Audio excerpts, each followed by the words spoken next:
सबसे पहले बुलेटिन में हम बात करेंगे मॉनसून सत्र में हो रहे संग्राम की, जहां सरकार और विपक्ष आमने सामने है। विपक्ष के हंगामे के कारण सदन की कार्यवाही रोजाना स्थगित करनी पड़ती है। ऐसे में दूसरी बड़ी खबर का भी हम रुख करेंगे, जो कि वोटर लिस्ट रिवीजन को लेकर के है, जिसमें दिल्ली से लेकर के बिहार तक में घमासान मचा हुआ है, जहां बिहार विधानसभा में नीतीश कुमार और तेजस्वी के बीच में जमकर के नोकझोंक भी देखने को मिली। और वहीं तीसरी खबर पर नजर डालेंगे, जो कि बिहार से है, जहां पर बेकाबू अपराध के बारे में हम आपको विस्तार से बताएंगे। अपराधियों के हौसले इतने बुलंद हैं कि आए दिन देखे चोरी, डकैती, मर्डर की घटनाएं सामने आ रही हैं, यानी कि बिहार में क्राइम का ग्राफ बढ़ता जा रहा है। और वहीं चौथी खबर, देश भर में मचे त्राहिमाम की बाढ़ बारिश के कारण तमाम राज्यों में जनजीवन पूरी तरह से अस्त व्यस्त पड़ा हुआ है। कल मौसम विभाग ने जम्मू कश्मीर में बाढ़ बारिश का अलर्ट जारी किया था। और सबसे पहले संसद के मॉनसून सत्र की बात कर लेते हैं, जिसका आज चौथा दिन है। और देखिए, लोकसभा राज्यसभा में आज भी विपक्ष के हंगामे के आसार हैं। विपक्षी सांसदों की मांग है कि संसद में पहलगाम हमला, ऑपरेशन सिंदूर के मुद्दे पर चर्चा हो, पीएम मोदी इन पर जवाब दे। पिछले 3 दिनों से देखिए, यहां पर विपक्ष के हंगामे के चलते दोनों सदनों में लगातार एक आधे घंटे भी कार्यवाही जो है ठीक ढंग से नहीं चल सकी। ऐसे में बुधवार को बिहार वोटर वेरिफिकेशन मुद्दे पर विपक्ष ने जम करके नारेबाजी की और इस वजह से सदन की कार्यवाही 3 बार रोकी गई है। फिर 2 बजे दोनों सदनों को अगले 11 बजे तक के लिए, यानी कि नेक्स्ट डे 11 o'clock तक के लिए जो है स्थगित कर दिया गया। विपक्षी दलों ने लगातार तीसरे दिन संसद परिसर में बिहार वोटर लिस्ट और वेरिफिकेशन को लेकर के विरोध प्रदर्शन किया। काली पट्टी बांध करके सदन में परिसर में जो है विपक्षी नेता एकजुट नजर आए। विपक्ष का यह आरोप है कि सरकार चुनाव से ठीक पहले एसआईआर करके वोट का एक अधिकारी वोट जो है उसका अधिकार छीनने की कोशिश कर रही है। ऐसे में देखिए कि विपक्षी सांसदों ने मकर द्वार पर बिहार एसआईआर के विरोध में जमकर के नारेबाजी की है। उन्होंने काले कपड़े लहराए हैं। ऑपरेशन सिंदूर को लेकर के लोकसभा में 28 जुलाई और राज्यसभा में 29 जुलाई को चर्चा होगी। लोकसभा में ऑपरेशन सिंदूर पर 16 घंटे चर्चा की जाएगी, लेकिन विपक्ष का हंगामा लगातार जारी है। नेता प्रतिपक्ष राहुल गांधी ने यह कहा कि देखिए, ट्रंप 25 बार दावा कर चुके हैं, उन्होंने भारत पाकिस्तान के बीच में सीजफायर करवाया। वो कौन होते हैं, ये सवाल राहुल गांधी ने पूछा। उनका काम नहीं है ये बताना। भारत के प्रधानमंत्री पूरी तरह से चुप हैं इसको लेकर के, इस पर किसी बात का खंडन करते हुए नहीं दिखाई देते हैं। ये भी सवाल जो है राहुल गांधी ने खड़े किए। उन्होंने एक बार फिर से ट्रंप के दावों का जवाब नहीं दिया। राहुल ने आगे कहा है कि पूरी दुनिया जानती है कि ट्रंप ने भारत और पाकिस्तान के बीच में सीजफायर की घोषणा की थी। पीएम मोदी ये नहीं कह सकते हैं, लेकिन यही सच है और पूरी दुनिया जानती है। जो लोग खुद को देशभक्त कहते हैं वे भाग गए हैं। वहीं देखिए कि सोचने वाली बात यहां पर है कि एक दिन की कार्यवाही के करोड़ों रुपए खर्च होते हैं, लेकिन जिस तरह से विपक्ष का यह रवैया है, उसे आम आदमी के वो तमाम मुद्दे धुंधले नजर आते हैं। और देखिए, इसी के साथ कि ऑपरेशन सिंदूर और सीजफायर को लेकर के राहुल गांधी ने कल क्या कुछ कहा, वो अब आपको हम सुनाते हैं। क्या प्राइम मिनिस्टर क्या बोलेंगे कि ट्रंप ने करवाया है? बोल नहीं सकते हैं, बट सच्चाई है, ट्रंप ने सीज फायर करवाया है, पूरी दुनिया जानती है। रियलिटी है, रियलिटी से छुपा तो नहीं जा सकता है, की बात नहीं है। बहुत बड़े प्रॉब्लम्स हैं जो हम डिस्कस करना चाहते हैं। डिफेंस के प्रॉब्लम्स हैं, डिफेंस इंडस्ट्री के प्रॉब्लम्स हैं, ऑपरेशन सिंदूर के प्रॉब्लम्स हैं। हालात अच्छी नहीं है, पूरा देश जानता है। जो अपने आप को देशभक्त कहते हैं वो भग गए, राइट? प्राइम मिनिस्टर एक स्टेटमेंट नहीं दे पा रहे हैं। ट्रंप ने कितनी बार बोला है? 25 बार बोला है। ट्रंप ने 25 बार बोला है कि मैंने सीज फायर करवाया। ट्रंप कौन होता है सीज फायर कराने का? उसका काम थोड़ी है। मगर प्रधानमंत्री ने एक बार जवाब नहीं दिया। नहीं, देखो, डिस्कशन तो होगा, डिस्कशन एक्सेप्ट किया है, पता नहीं कब करेंगे। उन्होंने कहा है कि प्राइम मिनिस्टर के वापस आने से करेंगे, तो वो तो डिस्कशन होगा। बट पीएम का जवाब तो चल रहा है ना, ऑनगोइंग जवाब है। आप कह रहे हो कि ऑपरेशन सिंदूर ऑनगोइंग है और फिर आप कह रहे हो विक्ट्री हो गई या विक्ट्री हो गई। या संदूर ऑनगोइंग है, और दूसरी साइड से ट्रंप कह रहा है कि भैया सिंदूर को मैंने बंद किया, सिंदूर को मैंने बंद किया। नहीं, गिनती पे भी नहीं गिना जा सकता। किसने सपोर्ट किया?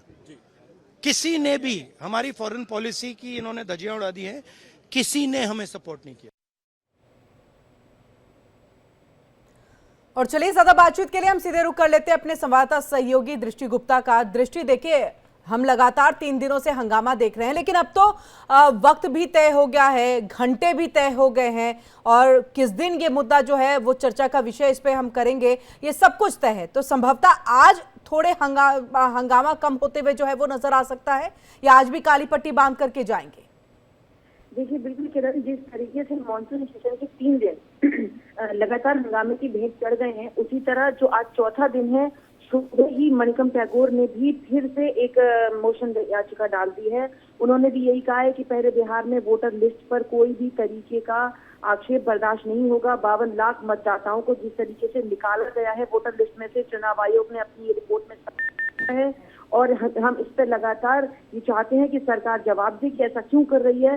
तो आज भी मुझे लगता है कि दोनों सदन नहीं चल पाएंगे और एसआईआर के ही पूरा सदन भेंट चढ़ेगा, क्योंकि लगातार विपक्ष इस पर प्रधानमंत्री के संग चर्चा करना चाहता है और इमीडिएट इफेक्ट से चर्चा करना चाहता है, जो कि उसको नहीं मिल रहा है। इसीलिए आज भी मुझे लगता है सदन दोनों चलने नहीं देंगे विपक्ष, और लगातार एसआईआर के मुद्दे पे, जम्मू कश्मीर को पूर्ण राज्य का दर्जा दिलाने के मुद्दे पे लगातार हंगामा होता रहेगा।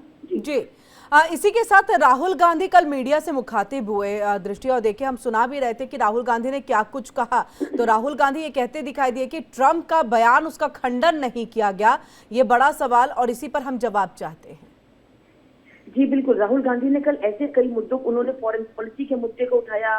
उन्होंने ये कहा कि ट्रंप बार बार इंस्पायर कराने वाले होते कौन है, 25 बार उन्होंने कहा। तो यही चीज है, विपक्ष हर एक मुद्दे को उठा रहा है, चाहे वो पहलगाम से, ऑपरेशन सिंदूर से जुड़ा हुआ मुद्दा हो। वो ये चाहते हैं कि प्रधानमंत्री और साथ ही सरकार इस पर जवाब दे, क्योंकि प्रधानमंत्री के मुंह से वो हर चीज सुनना चाहते हैं, और प्रधानमंत्री इस समय दौरे पर हैं, और जैसे ही वो वापस आएंगे शायद इनको समय मिल पाए। देखिए समय तो मुकर्रर हो चुका है 15 घंटे का और 9 घंटे का, लेकिन कब बातचीत शुरू होगी इस पर विपक्ष की लगातार हंगामा जारी है कि इमीडिएट इफेक्ट से वो इससे बात करना चाहते हैं, तभी वो सदन आगे चलने देंगे। क्योंकि कल भी इतना इंपॉर्टेंट स्पोर्ट्स बिल था, अश्विनी वैष्णव ने रखा, रेलवे बिल उन्होंने रखा, लेकिन देखिए पास होने के लिए सदन लगातार यही हंगामा कर रहा है, तो विपक्ष और सदन को चलने नहीं दे रहा। आज भी कमोबेश वही स्थिति बनी रहने की पूरी संभावना। बिल्कुल दृष्टि, ऐसे में जो अभी तक की 21 बैठकें होंगी, ये जो पूरा मानसून सत्र है उसमें अभी जो लबोलुबाव चीजें निकल करके आई हैं, और तकरीबन 15 से 17 ऐसे विधेयक है जिसको पेश किया जाना है। अब ऐसी स्थिति में क्या वो विधेयक तमाम पेश हो पाएंगे, उसे पारित किया जा सकेगा? कई ऐसे मुद्दे हैं जिस पर चर्चा भी होनी चाहिए पक्ष विपक्ष के बीच में, लेकिन वो संभवतः चीजें जो है वो नजर नहीं आ रही है। लेकिन विधेयक हैं जिनको पेश किया जाना है और पारित भी होने की आवश्यकता है देश हित में। देखिए बिल्कुल, कल महाभियोग को लेकर की, जैसे वर्मा के महाभियोग को लेकर के भी चर्चा होनी थी, वो भी बहुत इंपॉर्टेंट है। विपक्ष वो भी कराना चाहता है, लेकिन पहले विपक्ष चाहता है कि एसआईआर का मुद्दा हो। कल अश्विनी वैष्णव ने जिस तरीके से रेलवे विभाग के कार्यों को भय हंगामे के बीच में रखा, और विपक्ष जिस तरह काली तख्तियां लेके दिखा रहा था, लगातार ओम बिरला ये कह रहे थे कि देखिए ये एक तरीका नहीं है, संवैधानिक, आप इस तरीके से अंदर नहीं लेके आ सकते। तो विपक्ष के जो तेवर है इस समय इतने कड़े दिखाई दे रहे हैं कि वो कुछ भी सुनने को तैयार नहीं है। पूरा मानसून का पक्ष ये चाहता है, सरकार ये चाहती है कि हम चलाए, लेकिन विपक्ष पहले एसआईआर के मुद्दे पर बात करना चाहता है, ऑपरेशन सिंदूर पर बात करना चाहता है। और यही बात है कि प्रधानमंत्री आने का शायद लोग इंतजार कर रहे हैं कि प्रधानमंत्री आए और इस बात पे बैठकर उनकी चर्चा करें। तब तक सदन ऐसे ही चलने के, हंगामेदार रहने के देखिए किरण पूरे आसार दिखाई दे रहे हैं। चौथा दिन है, इंपॉर्टेंट दिन है जो बिल्कुल आप नजर बनाए रखिएगा दृष्टि। आगे भी जानकारी के लिए हम वापस लौटेंगे। फिलहाल आपका बहुत बहुत शुक्रिया पूरी जानकारी हम तक पहुंचाने के लिए। और इसी के साथ खबरों में आगे बढ़ते हैं और देखिए दिल्ली टू बिहार एसआईआर की गूंज है। ऐसे में बिहार में इन दिनों मतदाता सूची के विशेष गहन पुनरीक्षण यानी कि एसआईआर का मुद्दा काफी गर्म है। इसे लेकर के विपक्ष जम करके बवाल मचा रहा है। बिहार विधानसभा से लेकर के संसद तक इसकी गूंज सुनाई दे रही है। इस मामले पर सत्ता और विपक्ष आमने सामने है। विपक्ष चुनाव आयोग की एसआईआर की प्रक्रिया पर सवाल उठा रहा है, तो वहीं चुनाव आयोग का यह कहना है कि क्या एसआईआर के मुद्दे पर उसे विपक्ष के खिलाफत से डर जाना चाहिए। क्या उसे मरे हुए मतदाताओं, बिहार से बाहर चले गए लोगों या फिर फर्जी तरीके से वोट डालने वालों को नजरअंदाज कर देना चाहिए। उन्होंने ये भी कहा कि देश के लोगों को राजनीति से ऊपर उठ करके इस मामले पर गहन चिंतन करने की जरूरत है। चुनाव आयोग का देखिए ये कहना है कि इसके लिए इससे अच्छा समय और कुछ हो ही नहीं सकता था। आयोग के मुताबिक 23 जुलाई तक 98.01% मतदाता कवर किए जा चुके हैं और इस प्रक्रिया के दौरान 20 लाख ऐसे मतदाता मिले हैं जिनकी मौत हो चुकी है। 28 लाख वोटर ऐसे हैं जो अपना स्थायी पता बदल चुके हैं। 7 लाख वोटर ऐसे हैं जिन्होंने एक से ज्यादा जगह पर अपना नामांकन करा रखा है। 1 लाख मतदाताओं का कोई पता नहीं है और ऐसे में देखिए 15 लाख मतदाताओं के फॉर्म अभी वापस ही नहीं मिले हैं।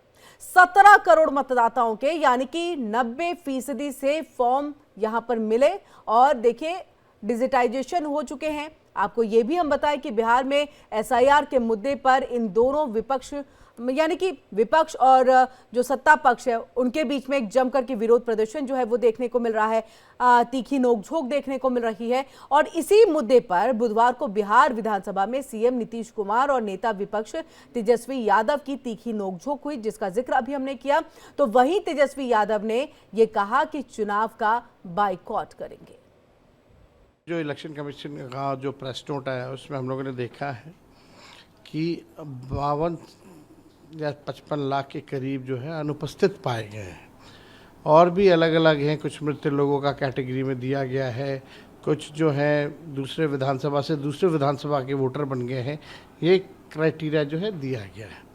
अब ये इस पूरे प्रोसेस पे ही हम लोग जो है सवाल उठा रहे हैं कि आप के जो BLOs हैं वो तो खुद ही साइन करके खुद ही अपलोड कर रहे हैं पूरे प्रोसेस का, तो पारदर्शिता तो पूरे प्रोसेस में ही फॉलो नहीं की गई है। ये केवल अचीवमेंट के तौर पे और सुप्रीम कोर्ट में एक आंकड़ा बताने के लिए कि हमने 96% 98% जो है कर लिया है, ये केवल उसकी औपचारिकता जो है वो पूरी की जा रही है। विदेशी आ गए हैं वोटर, तो सुप्रीम कोर्ट में हलफनामा इलेक्शन कमीशन ने दिया है 700 से भी अधिक पन्नों का। उनमें कहीं भी बाहरी फॉरेनर्स विदेशी मूल के लोगों का कहीं भी जिक्र नहीं है। ना ही कल के प्रेस नोट में अगर कैटेगरी वाइज देखें, मरने का है, शिफ्ट करने का है, बाहर रहने का है, अनुपस्थित होने का है, लेकिन कहीं भी वो नहीं। तो ये पूरी तरीके से अब हमको लगता है कि वोटर्स जो हैं वो सरकार चुनती थी, वोटर्स सरकार चुनती थी, अब सरकार वोटर्स को चुन रही है। यही काम इलेक्शन कमीशन के जरिए ये कराया जा रहा है। और देखिए वहीं पर कि एसआईआर को लेकर के कल बिहार विधानसभा के अंदर में जम करके हंगामा देखने को मिला। तेजस्वी यादव और मुख्यमंत्री नीतीश कुमार के बीच में सदन में तीखी तकरार देखने को मिली। आइए आपको सुनाते हैं दोनों के बीच की नोकझोंक। महोदय, पहली बात कि डॉक्यूमेंट को लेकर सवाल है। 11 ऐसे डॉक्यूमेंट जो गरीब के पास नहीं है, कहां से हो जाएगा? डॉक्यूमेंट बनाएगा 25 दिन के अंदर? अब तो समय भी खत्म हो गया। कहां से? 4.5 करोड़ लोग, बिहार के लोग जो है बाहर पलायन करते हैं। राज्यसभा में ये हमारे सांसद द्वारा सवाल पूछा गया, लेबर मिनिस्ट्री जवाब देती है कि लगभग 3 करोड़ बिहारी रजिस्टर्ड हैं लेबर जो बाहर रहते हैं, तो नॉन रजिस्टर्ड को आप मिला ले तो 4.5 करोड़ जो बिहार के लोग जो हैं वो बाहर रहते हैं।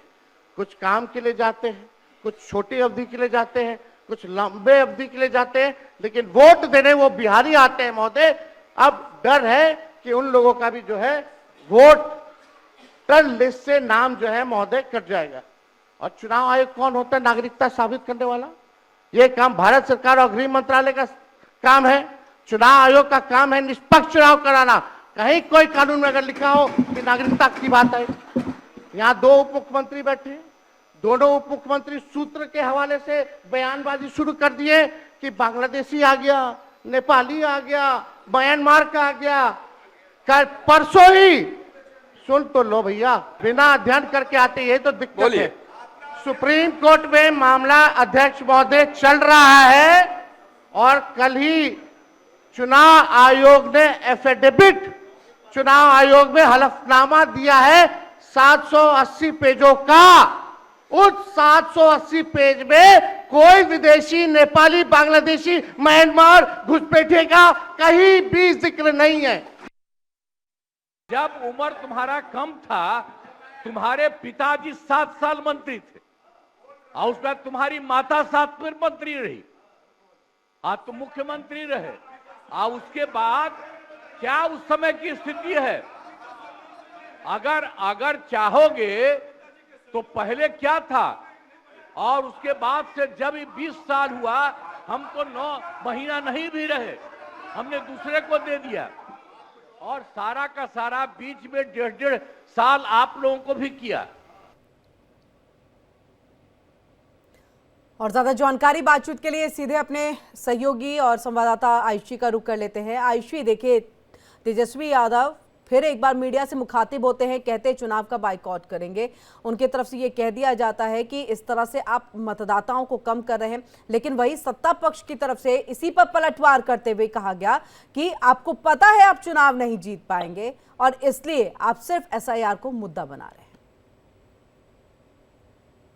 बिल्कुल, देखिए एसआईआर को लेकर बिहार की राजनीति में जो पारा है वो एकदम हाई है।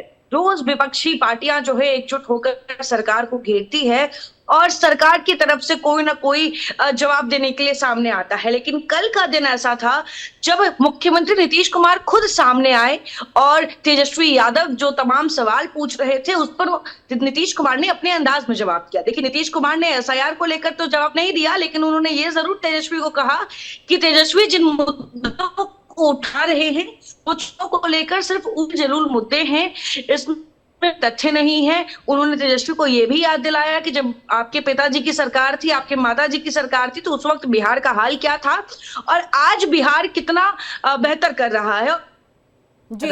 तो नीतीश कुमार ने अपने अंदाज में तेजस्वी यादव को जवाब देने की कोशिश की, लेकिन अब सवाल यही है कि एसआईआर का मुद्दा जो लगातार सड़क से लेकर सदन तक चल रहा है। देखिए, मॉनसून सत्र है, कल तीसरा दिन था, कल भी बहुत हंगामा देखने को मिला। यहाँ तक कल तेजस्वी यादव और नीतीश कुमार के बीच नोकझोंक भी देखने को मिली।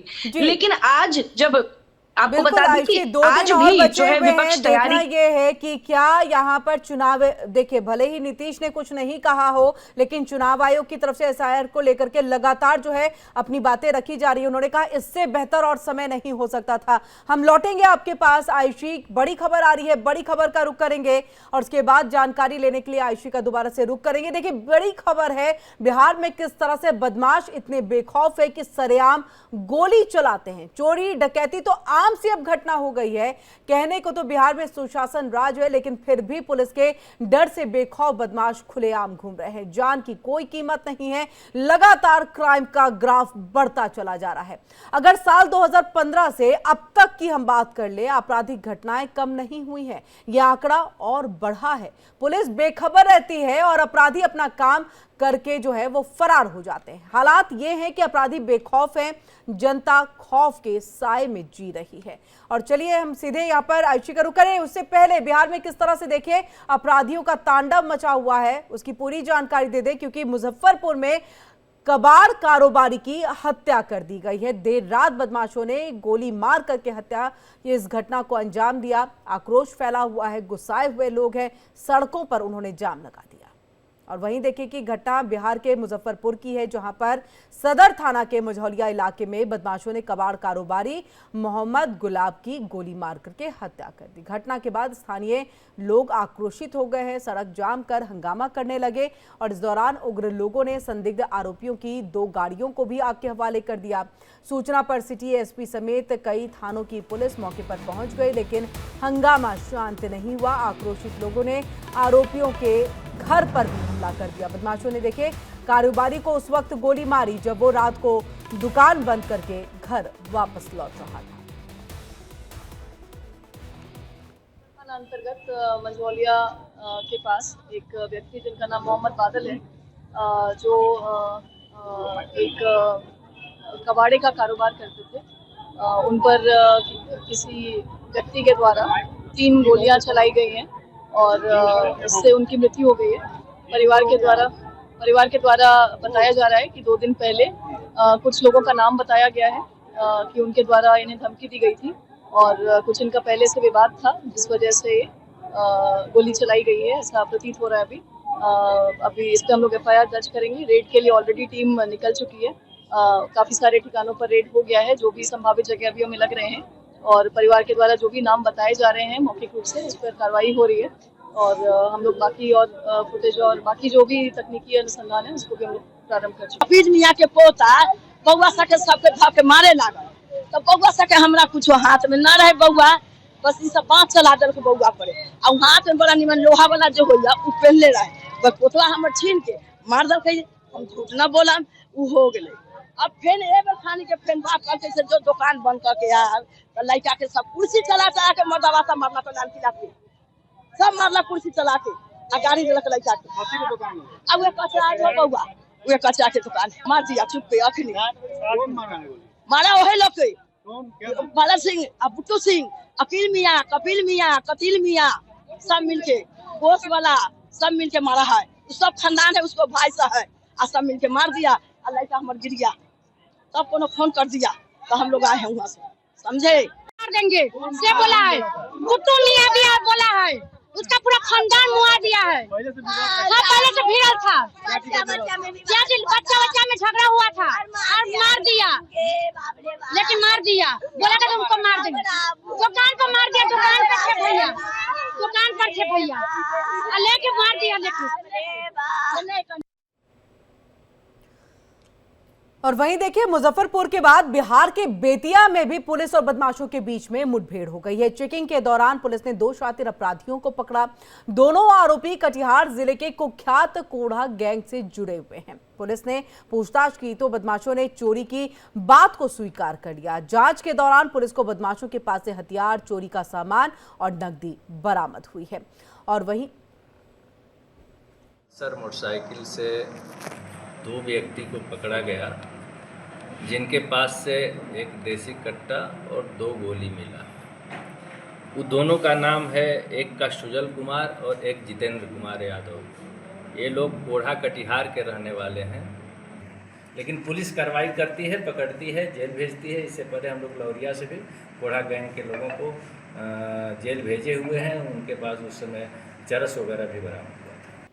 और आइए अब बात करेंगे, बारिश आई देश भर में तबाही लाई की। जी हां, जम्मू कश्मीर में देखिए आसमान से आफत बरस रही है। बारिश थमने का नाम नहीं ले रही। बाढ़ ने हालात बिगाड़ दिए हैं। नदियां उफान पर है, रास्ते बंद हैं और कई इलाके तो जलमग्न हो गए हैं। राहत और बचाव टीमें लगातार काम में जुटी है, लेकिन हालात अब बेहद चिंताजनक है। कुदरत के इस कहर ने लोगों की जिंदगी को मुश्किल में डाल दिया है। मौसम विभाग लगातार लोगों को अलर्ट कर रहा है। बिना जरूरी काम के घर से बाहर न निकलने की सलाह दी गई है। और ऐसे में देखिए, जम्मू कश्मीर में बारिश का कहर जारी है। डोडा के कुछ हिस्सों में जारी बारिश, लगातार बारिश से हालात बिगड़ते चले जा रहे हैं।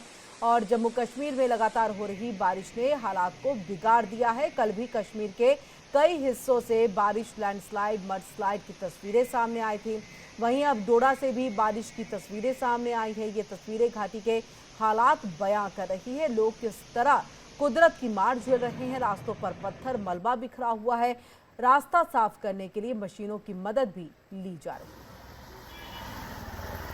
और ऐसे में देखिए कि जम्मू कश्मीर के पुंछ में भी मूसलाधार बारिश ने हाल बेहाल कर रखा है। लोगों का जीवन अस्त व्यस्त हो गया है। बारिश के बाद नदी नाले उफान पर हैं। आसपास के इलाकों में पानी भरने के कारण सड़कों पर आवाजाही पूरी तरह से बाधित हो गई।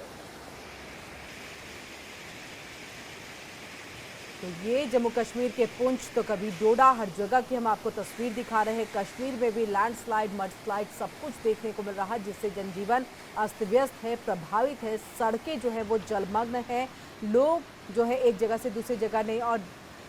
और आइए अब हम आपको 4 तस्वीरें दिखा रहे हैं। देखिए, ये दिल्ली एनसीआर में जिस तरह से तूफानी बारिश का दौर जारी है, उसकी तस्वीरें हैं। आप बारिश से हाल बेहाल दिल्ली को देख लीजिए, किस तरह से यहाँ पर एक बारिश का कहर है। और वहीं सड़कों पर लंबा जाम लग गया है। गाड़ियों की रफ्तार यहाँ पर थम गई है। लोगों को अपने ऑफिस, गंतव्य स्थान तक पहुँचने में दिक्कतों का सामना करना पड़ रहा है। और वहीं देखिए कि जगह जगह जलभराव वाली स्थिति है। और ये देखिए किस तरह से पानी में एक गाड़ी जो है आपको डूबी हुई दिखाई दे रही है। वहीं सड़कों पर देखिए स्विमिंग पूल है। आपको स्विमिंग पूल जाने की आवश्यकता नहीं है। आप यहीं पर पानी का लुत्फ उठा सकते हैं। लेकिन ये पानी बहुत ज़्यादा खतरनाक, क्योंकि इसका जो प्रवाह है, इसकी जो लहरें हैं वो बहुत तेज़ है।